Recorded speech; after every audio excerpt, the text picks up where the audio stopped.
Thank you for coming on the podcast today, everybody. This is a new episode of Canadian Talk 136.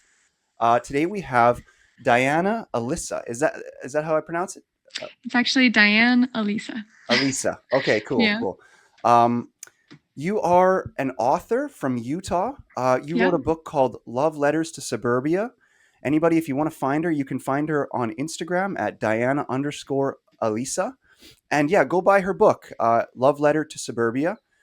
Today, I've got lots of questions for you. I've watched some of your videos. I can't remember specifically what got me onto your content in the first place. Like, I think I may have just caught one of your videos on Instagram and been like, "Oh, that's interesting. This person looks like they have some unique points of view." And then I went to your page and I saw some of your videos where you're talking a lot about you have strong critiques of modern society, if I could Hmm. say that. So, but yeah, I thought they were interesting, and I wanted to get you on just to kind of pick your brain a little bit. So, thanks for coming Of on the show course. today. Yeah, I'm very excited. Yeah, I see you brought on your little one, so that's Yep. kind of cool. Um, Mother on the go. yeah, how many kids do you have? I have three. 3 kids. Wow, wow. Hmm. Yeah. They're very little. Yeah. My oldest is 2.5. So he's the cover. He's on the cover of the book. Oh, is he? Okay, Yeah. cool. Hmm. So, how has it been like what's it like to have 3 kids? I guess is what I'm getting at. You feel like you're drowning, and then people hand you more babies. Oh no. But it's actually gotten a lot easier as my eldest has gotten older. I think the hardest transition was from 1 to 2, because they were both so little and demanded all of my attention. But now that we have the third one, she's extremely content, and the two boys are running around and Oh playing yeah. with each other on their own now. So Okay. Okay. yeah. So, when did you become a writer? Oh, that's an interesting question. Yeah, I'm known for Well, my simple questions. I I guess I started writing in high school. I joined a competition called NaNoWriMo. I Okay. actually don't know if it was a competition, but it was a program that you wrote 50,000 words in the month of November. And I tried to write a novel. I've always really loved writing. And then I actually didn't pursue writing. I almost did. I almost got an English degree, but it didn't quite feel right. And so I did musical theater acting instead.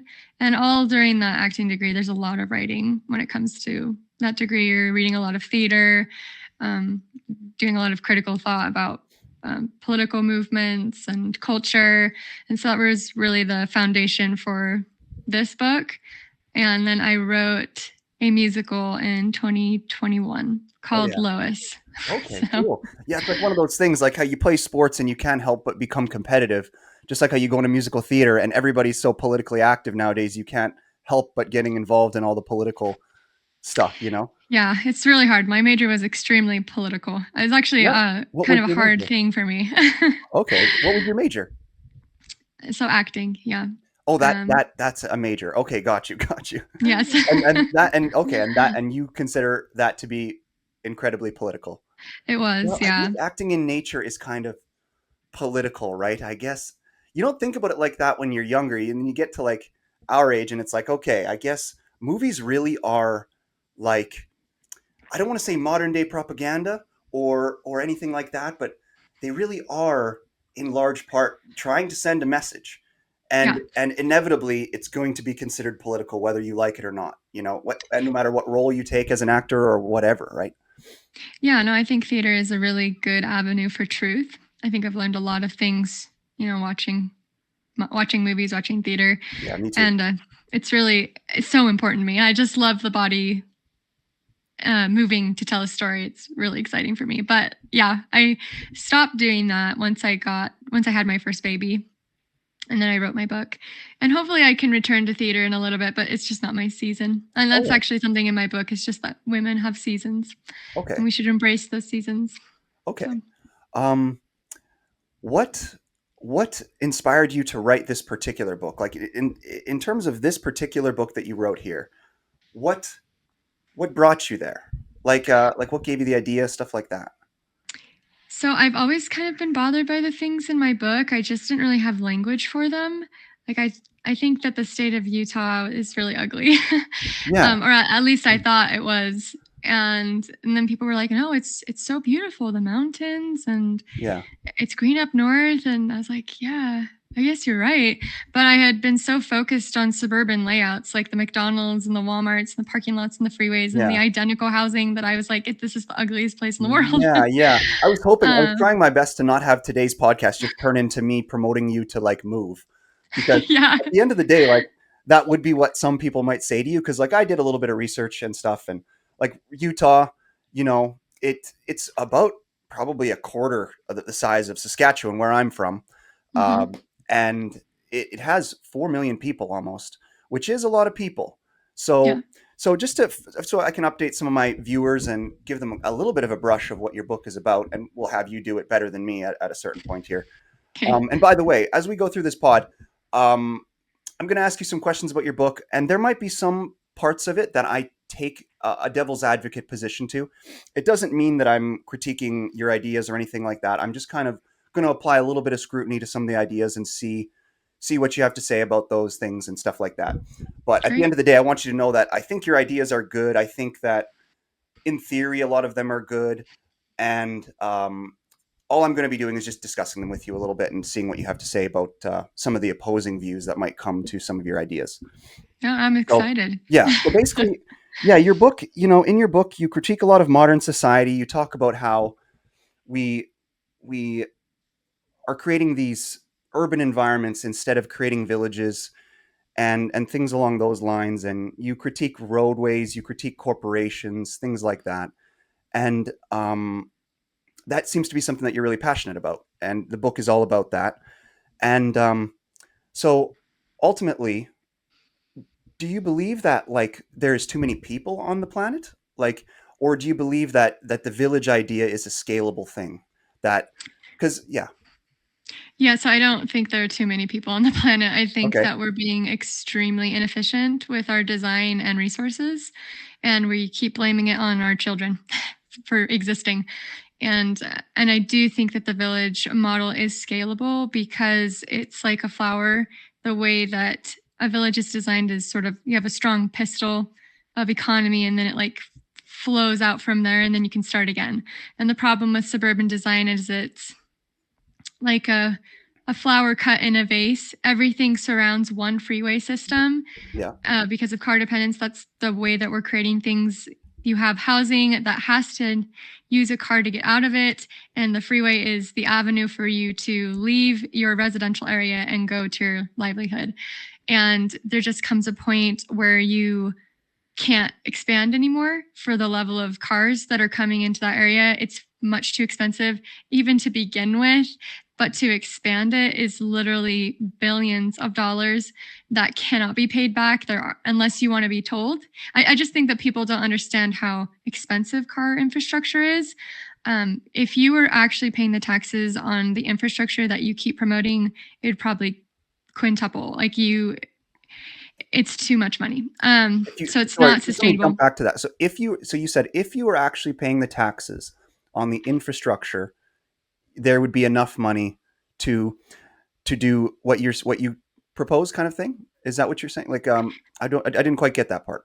Sorry, car infrastructure is extraordinarily expensive, Yeah, and road rage and it's stuff. You're talking to like what's interesting about me and you, right? Is because you're talking to a civil engineer. So like I am, in a sense, I'm very passionate about modern day society.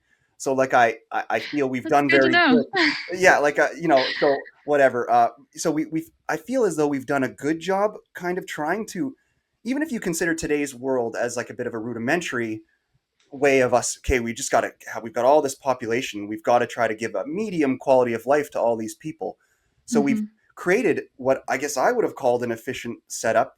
But at the end of the day, so you believe that we should not have these metropolises, right? So metropolises are kind of like, I believe that too. I think that the big cities can make people sick in a lot of ways. But I worry about, so in terms of some of your ideas, I just worry about the idea of like how could we have so many villages? We would spread them all out. We could spread people all out, but it just how it tell me how that would happen.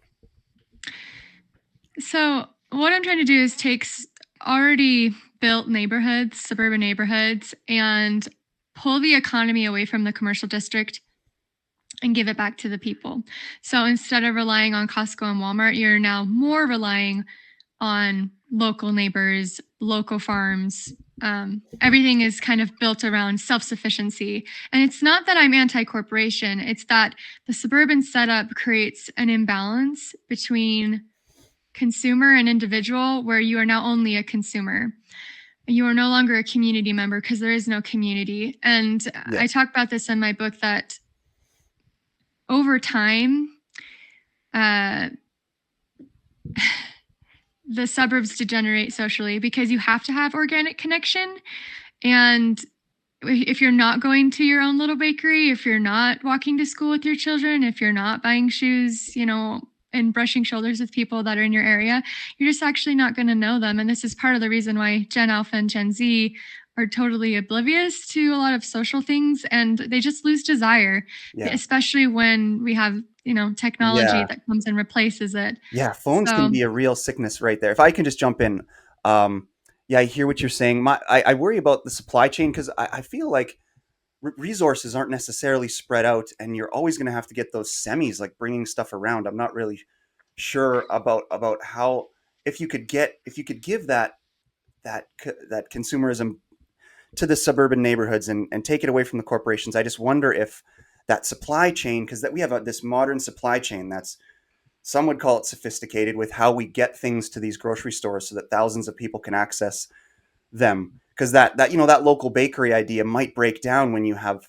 10,000 customers instead of 100 or something like that. But one thing I'm really curious about before we come back to the actual context here of your book is how long did it take you to write your novel? And did you write any others before this one? I wrote, no, I haven't, just the NaNoWriMo thing that I didn't actually finish. I wrote this book in 6 weeks, and then I edited it for the next year and posted it really close to when I started it around December. I started in October and finished in December. And it's really taken off. I just talked to Charles Marone, if you know who that is, No. in his podcast Strong Towns.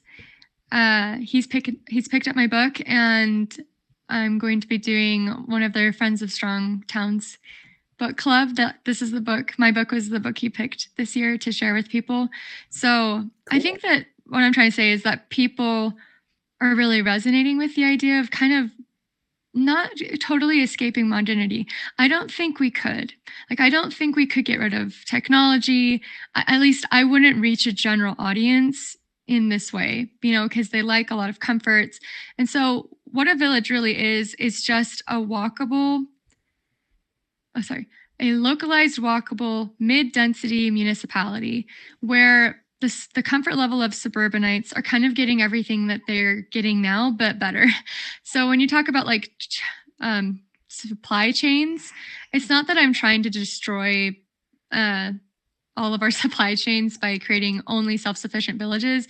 It's that the balance of power and economy is in both groups. So we have these localized walkable municipalities that are pretty self-sufficient, and if something were disastrous to happen, they could survive and take care of each other. Maybe not super comfortably, but they could. And that's really not what's happening right now. You look at COVID, and people were really scared, like, how are they going to get bread and eggs and diapers for their children? Yeah, yeah, And Walmart had all of that power. And so for yeah, me, it's like we have to actually turn away from this corporate model. We have to have local communities again, because we are extraordinarily vulnerable to political tyranny and corporate tyranny when they have all of the power and we have no economy. yeah. That's a hard fight. It's really tough to take on the billionaires. I mean, and they do have all the power right now, and in a sense, it's like we want to try to avoid that tyranny, but we are kind of already in the thick of it. Like, what can we Yes, do? What can we do? Like, as much as I'd like to say, so the obvious critique, yeah, your book was great, by the way, and so is a lot of your content. I can definitely see how it's resonating with a lot of people, and congratulations on that, like, and all your success. And thank you. you seem to be doing great. Well, let me just go into a few critiques, because All you're right. doing great, and you have a great family, it seems, and a great life and all that type of a thing. Yet you still have a bit of a Californian mindset. I know Utah's a little bit kind of over there, and it's like I want to get on board with you, but yet it's like, at what point are we satisfied? It's like, when can we be like, okay, well, I'm going to carve out my own story, and everybody else is going to make their own decisions. It's like, because at the end of the day, we're going to have metropolises, and I know from where I live, right? We do have these small towns, like, and people are happy. And if you want to be in a smaller town, more of a village, you can kind of just move there. And I worry that maybe in Utah, like, did you grow up your whole life in Utah, or did you live anywhere else? I've lived a lot of my life in Utah from about 13 and on, but I've lived in about 13 states Oh, okay. before that period. Yeah, So, for sure. Yeah, hey, mhm. maybe become a Canadian. Come and check it out up here, because like, we do have these little village mentalities, and there is a lot of connection. The thing is just there ends up being a lot of downsides to the smaller town community style, that people like, if we could just even shift this over to, let's say, kind of from the housing crisis perspective. You see all these people that are like, I can't afford a house and all this type of stuff, but they aren't, they're just looking at the city they were born in, and they're like, oh, I want to live in Vancouver. It's like, okay, but you can also go and live in a small town where you can get a house for 50K. You Mhm. just don't want to, because you're a little bit isolated. Maybe there isn't work there, which again, that would be promoting your ideas, which there should be work there.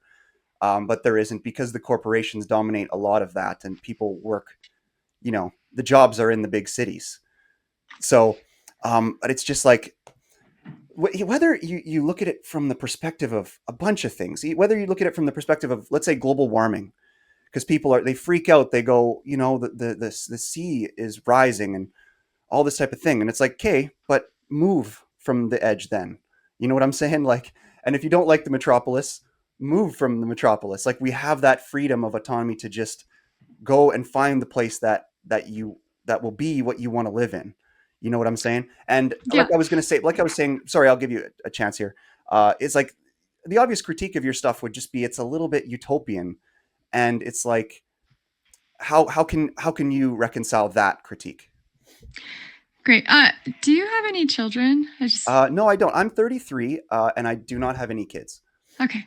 No worries. I just wanted to know. So, at the end of my book, I have a fourth section, and there's a couple of things that I can comment on what you just said, but it's actually for the rising generation. I have an entire section on children, on mothers and fathers, and the needs that are not being met with our current children, that they are suffering immensely, and we are actually not even aware of how much they are suffering because of our behaviors and because of our ideas about children. So, for me, my book is actually all about families. That is the avenue that I am trying to recover, and I'm doing it through urbanism to create spaces where families, mothers, fathers, grandparents can thrive. And my ultimate goal is to create a multi generational culture. Yes. So, right now, it's not even I don't even think it would be possible for me to sort of move away and find what I'm looking for, because it's not that I'm trying to like plop down little villages everywhere. It's that I'm trying to literally shift the paradigm of building values. Yeah. So, right now, all value, all code, all of it is designed for a vehicle. So what happens is that, you know, the United States starts to kind of look like a parking lot. Yeah. We're not building for children anymore. So the biggest problem with that is that my children can't develop the way that they need to because they don't have walkability. And walkability is really not a utopic uh, cause. It's just a human cause. All of history, all of world history has utilized walkability. And it's not that walkability is going to give you your utopia, but it's that car dependence literally can't. Yeah, well, it definitely combats obesity, which is probably the biggest problem Yeah. in modern day society. But it is a bold claim. It's funny, you're answering all my questions on my list here before I can even get to them, like what your goal is and that type of a thing. But you are ultimately, you're taking on one of what many people would say is the greatest invention of modern society, which was the car. hmm And yeah, you promote the walkability thing model. And sorry, please continue. Yeah, so I'm not anti car. I'm just anti car infrastructure. I do not believe that all design should be geared towards vehicles. It's extremely disabling for children, for the elderly, for the disabled. Pretty much our infrastructure only cares for the able body.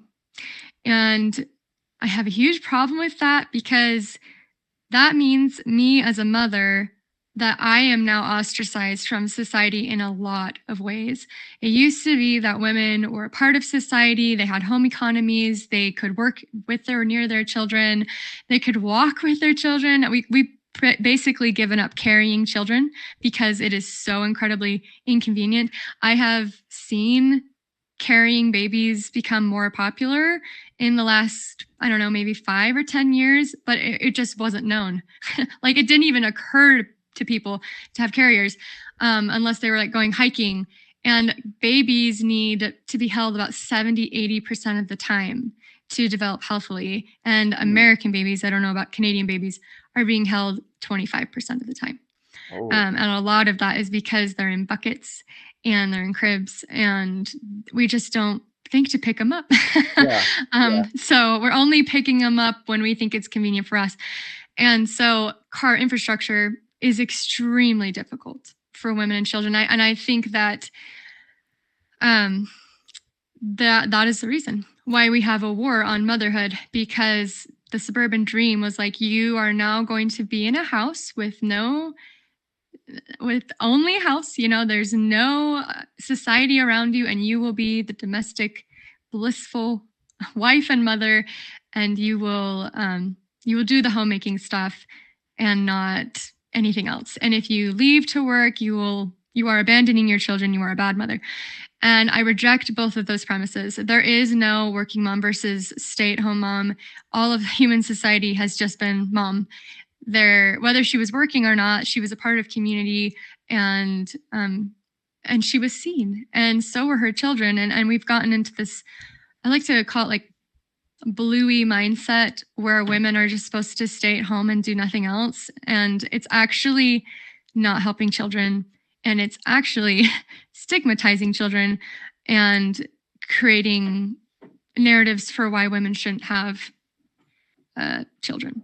And I just say this because you don't have any children, which is fine. I totally understand. But when I had children, and I'd been listening to all the wars around motherhood, and I was like, what is it? What's going on, right? Isn't motherhood wonderful? But I really wanted to be a mother. And so when I had my first baby, I was like, oh, this is why. okay, American society is not built for mothers and children whatsoever. Like, it is incredibly difficult. And for the standard of care that I wanted to provide my children, it's actually impossible without community. So I yeah. ended up moving in with two other families Oh, wow. so I Okay, could. Yeah. okay. Yeah, interesting. Yeah, because your contention is that the suburban design is very isolating, right? Yeah. And so you live with multiple families in kind of one unit. Hey, are you religious? Are you Mormon, or are you Christian or Catholic, or Yeah. I'm a Latter day Saint, okay? What's Mormon. that? Well, tell me about that. So it's Mormon. Oh, is it? The Oh, okay, the sorry. actual name of my church is the Church of Jesus Christ of Latter-day Of Latter Day Saints. Saints. Okay, got you. Sorry, So I'm not the most. Mormon, Sorry, go ahead. Go ahead. I was just gonna say Mormon. There's like a point where our church kind of adopted the nickname, but Mormon is actually a derogatory term that was Yeah, used by people to persecute us, when the church was first starting. got you. So there was a point where we were like, yeah, we're Mormon, but we've rejected that now. We're just using the full name. So Totally. Fair enough. Fair enough. Yeah, sorry for my ignorance. I didn't mean to definitely didn't mean it as a pejorative. I was just no word. yeah, Yeah, like I know. I'm not very religious. I grew up I guess Catholic. I have two moms, so I never had a traditional family unit. I have two Oh, moms that's so who are interesting. yeah, Okay. and but they are still religious even though kind of religion Hmm. frowns upon that. So Yeah. from a very young age I was quite critical of religion. And you'd think I'd know more about it, but I Yeah. don't know much about it. And yeah, I mean, yeah, there is a kind of a negative view towards Mormonism these days that um, polygamist or things along those lines, but really it is more of a community based religion. Yeah. Um, And your experience with it has been positive so far in your life. Is that fair to say? Absolutely. Yeah. I genuinely don't think there's a more beautiful doctrine on the earth, a more logical or beautiful doctrine on the earth. Yeah. It's our God, the Latter Day Saint God, or the Latter Day Saint Jesus, is extraordinarily kind and Oh yeah, merciful. for sure. There Um, are heavens for everybody, yeah. shall I say? There's Yeah. not really a hell for us. Yeah, fair enough. Just let me. My little kitty is just bopping on my studio door here. Just let me let her. Just one moment.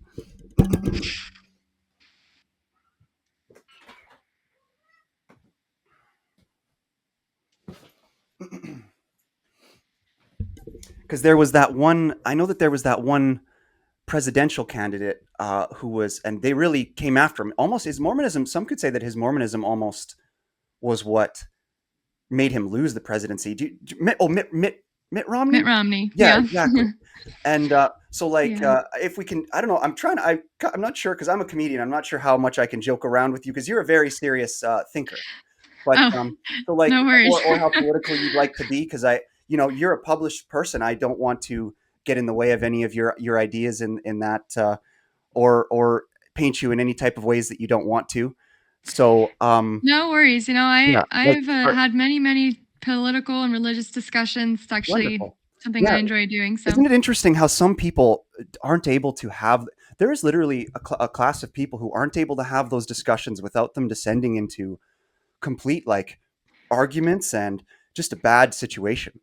You yeah, and know, it's so if I could ask yeah. you, like, some of the current politics that are going on now, like, I imagine, do you support Trump, or what are some of your views on the current politics going on in the West today? Because so that's the question. I just wanted to make one more comment. Would be like, because I hear you kind of saying the things you're saying about how you're not in favor of, well, you believe it's hard for the modern day mother, and you believe that women being so isolated in the suburban areas create a lot of challenges for them, which would be more of the stay-at-home conservative view. Yet you're saying you don't support that, but like, are you more of the feminist style, or are you more of the? I'm not sure what, because I'm not seeing the pathway to what you're saying as like this is what I think should happen for modern day mothers. I hear you critique the stay at home, and I hear you critique the leave the home.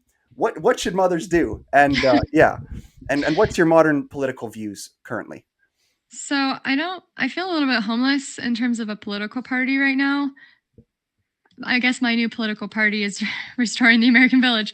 And my view on Trump is I don't feel like Trump, I don't have the end of the world mentality with Trump. Good, I think good. that he's a president that will be Yeah, that's over so and done with. nihilistic. There's so many people that have that very Yeah. nihilistic end of the world view about him, and Yeah. I really think that that's just like so silly to pretend that democracy is already broken and all this kind of a thing. It's like, Hmm. no, he was democratically elected. Unless you think the elections are completely false. I mean, come on, you're being so Yeah. harsh. So, are you like, are these the village idea could probably be more categorized as a libertarian view? Is that what or? Here, Oh, yeah, I'll give you a second to take your baby off there. Um, what could I I don't say? Well, actually know much about the libertarian. It's kind of a do what you want, right? yeah. It's There's less morality. Sorry. Oh, so cute. That's a she? What is that? A she? What's her name? Yeah, this is Evelyn. Okay, cool. uh, I don't think I'm libertarian. I do think that the country should have a type of moral backbone, and that should be also applied to the laws. Now, I I am now dealing with the laws we currently have. And so in my book, for example, I really want a strong culture of marriage because marriage ultimately is beneficial for children. And because I was looking for a multi-generational culture, that means that all of these ties, legal monogamy provides them. Instead of Yeah, being like a girlfriend, you're now the mother, the sister, the yeah, the cousin, right? You are actually connected to people, and so I wanted that. So I'm in support of homosexual and uh, uh, yeah, heterosexual marriage, just yeah, right because I want people to be connected again. I want there to be yeah. families, and Me too. I um, believe that religion does really help provide that moral backbone to society.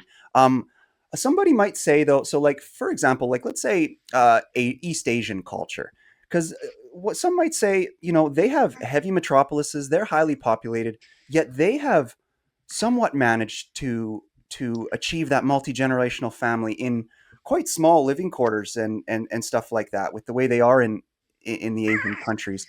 What would you say to something like that? How have they achieved that?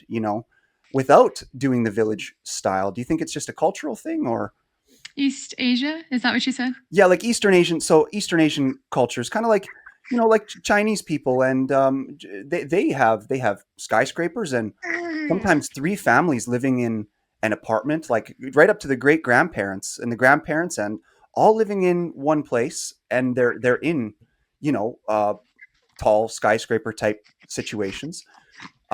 Is there a chance that like the village mentality can be achieved in a metropolis? Like in these skyscrapers, what if on the bottom floor you had that kind of that community area where you had like uh, a little farmers market type thing? So almost every building had its own little uh, store or something like that. Do you think that it's achievable in metropolises, or we have to spread out? Because we are kind of lucky in the West that we have so much space that we can expand horizontally and do Mm-hmm. this village style. Sorry, all I can think of right now is you're holding your baby like that. That must be a workout.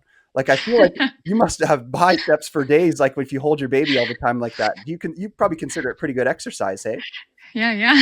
Yeah, definitely. Actually, that's one of my advice for new mothers because people don't tell you how physical Yeah, motherhood is. yeah. You've You burned have to probably get stamina. yeah, you've burned probably 400 calories on this podcast. You haven't stopped moving the whole time. I feel like I'm lazy. Sorry if it's distracting. It's good No, to keep well, her yeah, calm. no worries at all. I can survive. I can survive. So um, yeah, so I do think it's possible. I am talking to a conservative group of Americans here. So if we're going to talk about like East Asia, for example, they have a totally different culture than us. They yeah, have, they have different building ideas. I just, I wrote my book for Americans, anyone who yeah, kind of, thinks like an American or is closely tied to Americans, because for example, American conservatives hate the idea of skyscrapers. Like they don't want to live in a skyscraper. So to that question, I would say yes, absolutely. We have New York. Like New York used to be this really bubbling, thriving, family-oriented city. That's changed in a lot of ways, but uh, that's not my goal. See, if you're gonna like zone for a village and you're gonna say, okay, this municipality is a village, then I probably would cap it no more than 50,000 people because okay, at that point people start to feel a little bit tight and cramped, and yeah. um, Absolutely, and that's what it's I'm just a seeing a lot. sustainable one. Yeah, that's what I see a lot from where I'm from as well. In Saskatchewan, there is only about two cities that have more than 50,000 people. I'm 50,000 is probably the right number that you're proposing for a cap for that type of a design for sure. Yeah. Yeah, yeah, It's just that they want to, they don't like the word density, right? Because we have this suburban ideal of you're going to have a single family house and you're going to get the dog and you're going to, get the pension, and now all of the pension's gone and the house is gone, and people are like, well, where's my part in the American dream? Like they can't afford homes anymore. And my solution was like, you know what? Density with cars sucks. Nobody wants to be in a condo next to a freeway. And this is always where condos end up. And so yeah, these young families are like, how can I get out of here? yeah, Because it's so difficult to raise children in a condo next to a freeway. You don't even have like public space or amenity. You just have roads and maybe a for park sure, for for sure. And children. It's so difficult. yeah, absolutely. That might be where I'm a little bit privileged in that sense because, like you said, I haven't had kids yet, so maybe I'm not seeing a lot of the problems that you're seeing yet. But if I could just talk about my experience a little bit, the thing that has brought me a lot of happiness, and as I've gotten a little older, is really just taking pride in a lot of the little things, and because I'm sure you've seen a little bit of my social media as well, and a lot of what I do is. Even though I have training as like an engineer and all these highfalutin modern day type of professions, my greatest stuff that I've started to like as I got older was carpentry and taking pride in the little things, like, oh, I'm going to, rather than building other people buildings in the commercial space, I'm just going to focus on building my own buildings, harvesting my own lumber and stuff like that. And I believe that there is a lot of this utopia that we're hoping for. You can really achieve a lot of it within yourself and within your own community, but just by focusing on the little good things in your own life, because I really am opposed to kind of pessimistic people. I really sometimes have, because there's so many pessimistic people out there right now. I feel like we have this new movement of just pessimism towards everything, nobody being satisfied, you know? And Yeah. yeah, Well, if I can comment on that, yeah, so I hear this a lot from especially red side of the aisle that we just need more discipline. yeah. We need more discipline to be happy. We need more discipline to be social. We need more discipline in what we even buy. Like if you're upset about the plastic infestation in the world, you just need to buy more ethically Mm, and mm. put your money where your mouth is. Yeah, And my view is just that's ridiculous.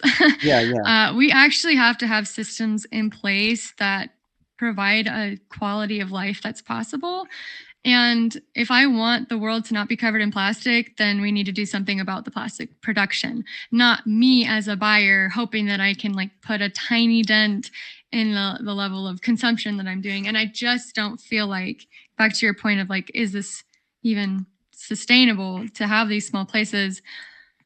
I am infuriated that we are grinding the faces of the poor. We are not buying ethically. Like my shirt was probably made by a 6-year-old or an 8-year-old in Bangladesh. Like somebody had to use their hands to sew me this shirt.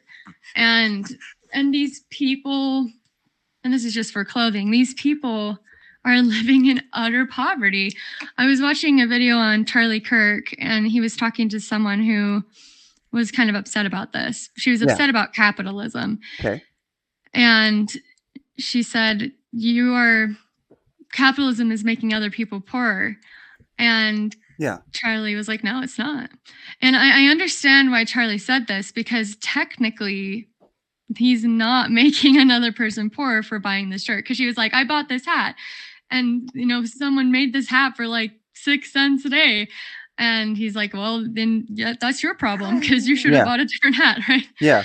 The systems of suburban capitalism, and I say this because infrastructure has so much to do with the way that we spend money, it is entirely about how cheap an item is. And so we will outsource our money Yeah. and time to people who are basically starving to make us a shirt. And we're like, oh, Yeah. that's fine. But in my opinion, that's not fine. And while capitalism right now as it stands is technically making that person richer, it is still perpetuating a system of poverty that they may never be able to escape from. And Mhm. I have a serious problem with that. Like I want to be able to buy milk without knowing that the jug is going to be sitting on somebody's beachfront in the ocean. I want to be able to buy a shirt that was actually decent quality. Like I would rather have much less clothing that was, I believe, was ethically made and is good quality than buy a cheap shirt from Ross that I know was made by a child Yeah. in Yeah. in Cambodia. And Yeah. and that's why it's so important for me to have these local economies, because like in the 50s, for example, a woman had like 5 to 6 dresses for the whole year, and that was normal. And we've gotten to this point where we're so gluttonous. It's amazing if we even have the same clothing at the end of the year that we did at the start. And so Yeah. in some ways, Consumerism is starting to run rampant a little bit. uh-huh. Yeah. Absolutely. In some ways I want the infrastructure to instigate the change that I want to see in the world. And while walkability, again, it's not a utopia, it makes it possible for me to actually even move in that direction, move in a new ideal where car dependence just won't. But what about all the people that are already at such a point of obesity that they can't walk even a few blocks. Like somebody might say, I don't know all the exact statistics about it, but I'll bet you that a third of the population can't walk a mile, you Yeah. know? So I get this a lot where people are like, well, what about people with accessibility issues? What about obesity? What about, elderly that can't go places? A walkable economy is not that you have to walk. Okay. It just means that all of the design values in building that place, you could walk. And walking was prioritized before anything else. It's a very human driven design because that's how we used to get around was walking and cart and buggy and, uh, I I think that I have a section in my book where I'm like, it's really not about how we can get to a place. We have cars, we have scooters, we have bikes, we have electric wheelchairs. We have all of these things at our disposal now in the 21st century. And now I just need to be able to make sure I could actually get to those places on those things. Yeah. And so they don't necessarily have to walk, but Yeah. we're building for them if they could at some Yeah, point. for sure. And back to you specifically, because I have a few curiosities, about you. We got a little bit nebulous there, but I'm curious more about some of the specifics to do with you as well. Like what? So you said you wrote this book in 6 weeks, and as a person, I've tried to write a book before. I got most of the way through it. I tried to write a book about. It was a fiction book, not a novel, about like what it's like to grow up when being raised by two women or in that type of a family unit. And I had a certain writing process, but it took me months even just to write the few hundred pages that I had. What's your writing process like, and how did you manage to pump out such a good book? It's so quickly. I think I was just ready to explode. Yeah, that I, is what it feels like. Yeah, yeah, I had all of these ideas and I was so frustrated, just immensely frustrated. And I couldn't let it go. And I didn't know how to solve it. And there had to be a way to solve it. And then I was introduced to urbanism and it was like the final piece of the puzzle. And yeah. I was like, oh my goodness, Well, environment well, has kudos. so much to do with it. Yeah, well, Yeah. kudos to you for taking all that pent up energy and trying to funnel it, at least like doing your best to funnel it into a positive, you know, avenue, and funneling it into a book, trying to help people, because that's what I like most about art, whether it be comedy, the spoken word, or the written word, is I really do think it's people that are trying to help others, and that really should be the primary goal of any art. Yeah, I agree. Yeah. The art has the ability to transform hearts where normal Yep. avenues wouldn't. Yeah, and shift the paradigms, just like what you said, right? And that's your Yeah.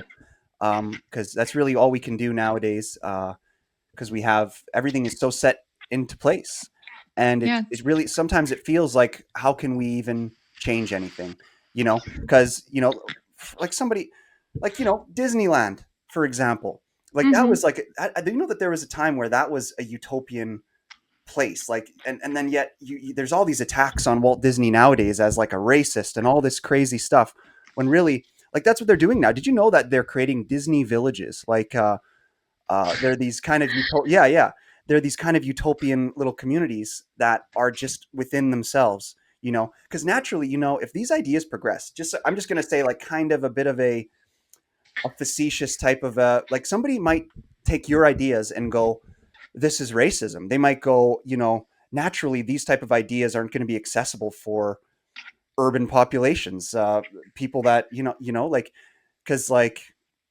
it's there is all a spectrum of people, whether it be their intellectual capabilities or their economic capabilities, that just won't have the ability to even participate in these types of communities. Like, somebody might talk about the policing challenges when you spread people out so much. And but I guess your reply to that would probably be that you end up having more of a community. You don't need police so much, I guess, when every single member of the community is like a police officer in a sense, or something along those lines. Is that? Yeah, that's true. In terms of like intellectual economic capability, I think what a strength in my book is just the hope that it grants for anybody and everybody to cut red tape and Yeah, take back control in yeah, their own community. So, can you open a little soap shop in Exactly. in Because your like as home. mine, like as much as I love, sorry to interrupt, as much as I love Yeah. your ideas of like, because like I was saying, I love the idea of building all of these little skills, and really, I found the most good feelings in my life from building all these little skills that I never thought would be so great, like carpentry or sewing or learning how to cook really well, and all this type of stuff. It's so rewarding. And but there is a lot of people like, gosh, I do, I don't mean to be mean to the people I know and that surround me in my life, but there's a lot of people that just simply aren't capable. They don't want to go and learn how to cook really well. They just want to order their Uber Eats, call it a day, you know. Mhm. And I just don't know what those people. So I guess naturally you just have to, it's segregation. You know, you have to, they can go to the cities and live how they want to live, and then other people can live over here in the villages how they want to live. And I guess that would be all you can do, right? So would you say that you're ultimately promoting kind of segregationist type of infrastructure ideas,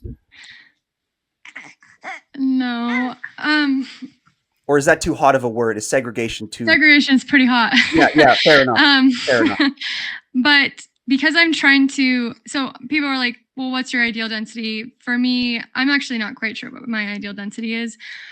But again, we're coming back to this idea of like, I'm literally trying to change the values of how we're building. So instead of saying, okay, we're going to start with a road and then we're going to build everything around that road, we're like, okay, we're going to start around people and businesses and we're going to be able to see if they can walk to them. And and then we'll start connecting people with trains and trams and cars and everything else so that people have the choice to move around. So the idea of like segregation, uh, it's just more that your community is building what your community needs. Does that make sense? Yeah, And for people who are just like unwilling to participate, hopefully my goal would be that like 70 to 80% of Americans would be like, yeah, I don't want this anymore. Because I'm all about free markets. I'm about people having choice. yeah, So if like the majority of Americans want to do that, then fine. What I'm saying, I guess, is that every village, every municipality is gonna look different and is going to have different priorities and different cultures. That was another thing I wrote, that walkability provides culture again, whereas suburban environments drain culture and turn you into a consumer. And so I guess I'm not, if we just look at Jane Jacobs and the way that she talked about New York, people, when they were living in slums, if they were allowed to do walkable zoning and walkable qualities, then they actually took themselves out of slums.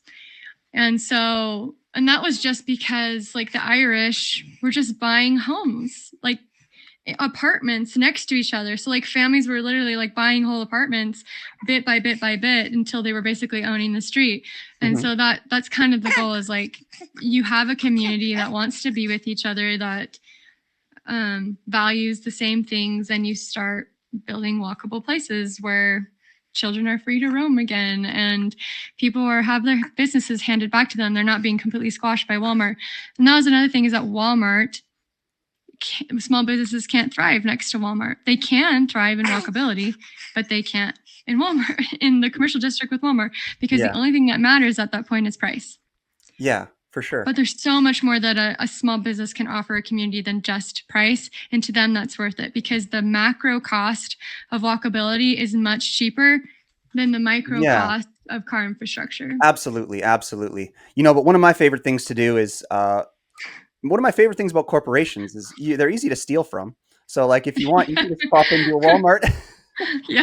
just pop into a Walmart and just walk right on out with whatever you want, and you know they're not going to get you for it. So, Yeah. there's one positive to corporations. I don't know.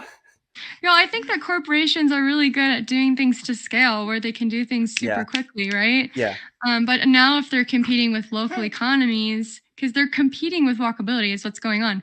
So yeah, if you have a farmer's market, or you have a general store and they're providing a lot of fruit from the local areas, local farmers, local bees, then they have to be like, okay, how can I yeah, actually compete with them yeah, driving to me versus I can just walk yeah, a couple blocks and get fruit, yeah. you When know? they're using that modern capitalist mentality of like, really, they identified the problem as effort. Like the Walmarts and the Costco's, they're like, okay, we need to reduce the amount of effort that the average consumer needs to do to provide that moderate quality of life. And they attacked it right at the heart. And again, though, that's what where you're promoting this idea where, and as much as I would love it, right? Like I would love it if people were all willing to put more effort into those things. But it really is, it can be seen as a bit of a losing battle because people don't want to put in more effort. They want to put in less effort. And, that's the tough part. That's the tough part, hey? I think that's the reason why I'm trying to get it built into our environments, because if I just talk about my health chapter, the level of discipline that you have to stay healthy in a suburban setup, it's too much. Okay. I'm okay, sweetie. I'm just here. Because if a place is walkable and walkable, like I can get to work on a matter of a 10-minute bike ride and then a 10-minute tram ride, then I actually am just getting to work by using my feet. And that's so good for me. And it wasn't like a huge effort. It's just built into my life. And that's the same thing with like social stuff. And from you, I just keep hearing like, well, they need to try harder. They need to be less convenience driven. They need to be blah, blah, blah. And I just don't think it's not even something we should consider, because of course we will always go towards the most convenient thing. I think Yeah. the majority of people will do that. Yeah. And so there comes a point in modern society where we've made everything convenience. And now we say, okay, but now we're hurting and our health is hurting and our relationships are hurting and our families are hurting and our wallets are hurting. So how can we build an environment where the discipline doesn't come from me, it comes from the infrastructure itself? Yeah. That I think is something we have to be way more deliberate about now, living in the modern age of AI, and say, how are we going to create environments that matter, environments that help us feel happy, healthy, and fulfilled? For sure. And yeah, you're doing that. Well, with that, I'll just say, I'll let you get back to your day. Thank you so much for coming on the podcast today and sharing some of your ideas. And anybody Of out there course. watching, if you want to find her book, you can find it probably for sale online and on many of the corporate. Like, does your book sell on Amazon or? It does, of course it does. Okay, well, yeah. Don't focus on that, people. Just do what you can, and yeah, go buy her book. Love letter. Is it love letters or love letter to suburbia? Yeah, it's a love letter to suburbia. A love And my letter. audiobook, I just found out, is on almost every platform. So Good, good. That's more my I'm not, speed. I don't yeah. like reading. That's probably why I didn't get all the way through it. I much prefer audiobook. So yeah, go Yeah. get her audiobook. Go buy her book, everybody. Support her. And this is Diana Alisa. Yep. Also go check out her Instagram at Diana_Alisa. And yeah, any final words from today? No, I just appreciate some of the pushback. I'm sure you brought some questions that people have been wondering, even, as my followers, and love to talk about it. So thank you so much. Okay, awesome. Yeah, I hope we can do this again someday. I hope your book Mhm. gets on the New York Times bestseller list or the Utah Times bestseller There list you or go. whatever. Yep. And yeah, thanks everybody for tuning in. Just go subscribe to my YouTube if you can, guys. And got more podcasts to come. And yeah, that's it. That's Canadian Talk. Thank you. Okay.